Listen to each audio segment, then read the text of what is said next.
श्रेया हत्याकांड 11 जून को उसके घर से लापता होना मैंने कोचिंग जाने के क्रम में और 13 को लाश मिला। अखिल भारतीय अपराध विरोधी मोर्चा सहित विभिन्न सामाजिक संगठन, विभिन्न राजनीतिक दल के नेता औरंगाबाद गए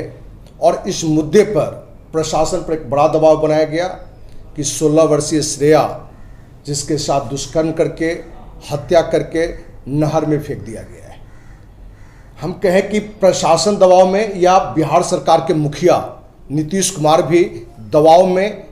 कहीं न कहीं औरंगाबाद पुलिस प्रशासन पर एक बड़ा दबाव बनाया और प्रशासन भी समय से जो भी अपराधी है उसका नाम निकाला और पूरे बिहार में जो भी सामाजिक कार्यकर्ता थे या राजनेता थे उनको लगा कि न्याय मिल गया। जो श्रेया का जो अपराधी है उसको सजा मिला, क्योंकि उसमें 5 लोगों को आरोपी बनाया गया, जिसमें से 2 जिस पर धर्मेंद्र पर भी दुष्कर्म का आरोप और राकेश, दोनों भाई जो दोनों सगे भाई की दोनों की पत्नी यहाँ मौजूद हैं। धर्मेंद्र की पत्नी हमारी जस्ट बगल में बैठी हुई है, चंदा जी हैं, और राकेश के पत्नी निशा जी हैं, और हमारे बगल में संस्था के महिला पदाधिकारी कविता पांडे जी हैं और रीना जी हैं।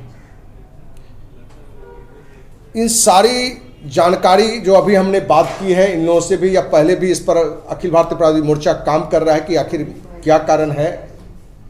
तो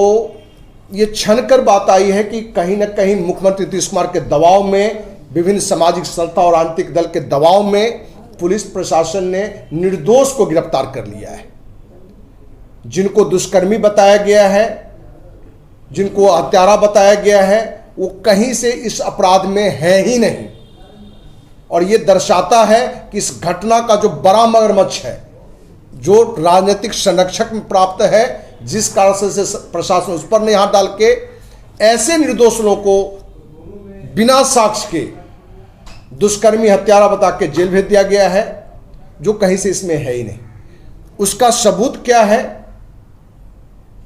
कि इनके दोनों के पति धर्मेंद्र और राकेश,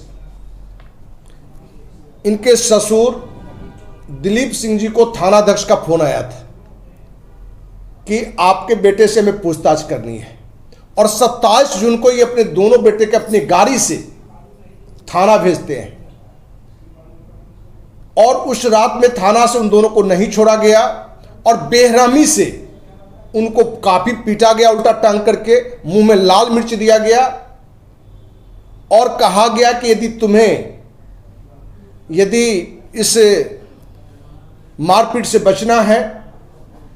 तो जो हम कहते हैं वो बयान देना पड़ेगा, साइन करना पड़ेगा। उस दबाव में आके इन लोगों ने जो बयान दिया उसको आधार बना के श्रेया का जो बॉयफ्रेंड रोहित है उसके बारे में भी पुलिस प्रशासन का अलग मैसेज है, क्योंकि पहली मैसेज में 27 को थाना जाता है। पुलिस प्रशासन अपनी पुलिस डायरी में लिखता है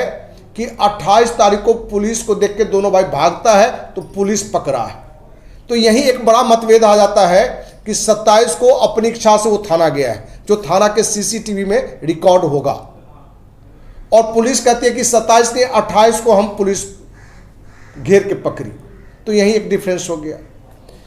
श्रेया के बॉयफ्रेंड के बारे में भी उनके चाचा और पिताजी जो जानकारी दी है कि थानाध्यक्ष के कहने पर कि एसपी साहब ने बुलाया है, तो हमने एसपी कोठी हम ले गए, एसपी ऑफिस ले गए,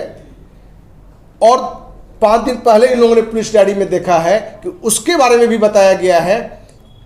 कि रोहित जो श्रेया के बॉयफ्रेंड है और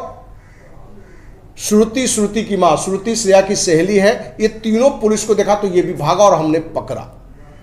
तो दोनों जगह पुलिस का बयान गलत है। पूरी कहानी का सार यह है कि श्रेया बबलू चंदा गेस्ट हाउस गई ही नहीं, ठीक ना, बबलू चंदा गेस्ट हाउस गई ही नहीं, यह घटना वहां घटा ही नहीं, और ये सारे लोग को आरोपी बना के जेल भेज दिया गया है। तो अखिल भारतीय अपराध विरोधी मोर्चा ने निर्णय लिया है कि इस पूरी घटना पर, श्रेया हत्याकांड पर और निर्दोष को जो जेल भेजा गया है वो आरोपी है या नहीं है, इस पूरी घटना की सीबीआई जांच हो और इस मांग को लेके देश के माननीय राष्ट्रपति, माननीय प्रधानमंत्री, माननीय गृह मंत्री, बिहार के माननीय राज्यपाल, माननीय मुख्यमंत्री को पत्र लिखकर, जिसकी प्रति भी बिहार के डीजीपी, मुख्य सचिव, औरंगाबाद के जिलाधिकारी और एसपी को भी भेजेंगे। क्योंकि ये जो घटना पूरी तरह से निकल कर है कि पुलिस प्रशासन सिर्फ दबाव में निर्दोष को जेल भेजा है। पुलिस की जितनी भी प्रक्रिया हुई है वो संदेह के घेरे में आ गया है। तो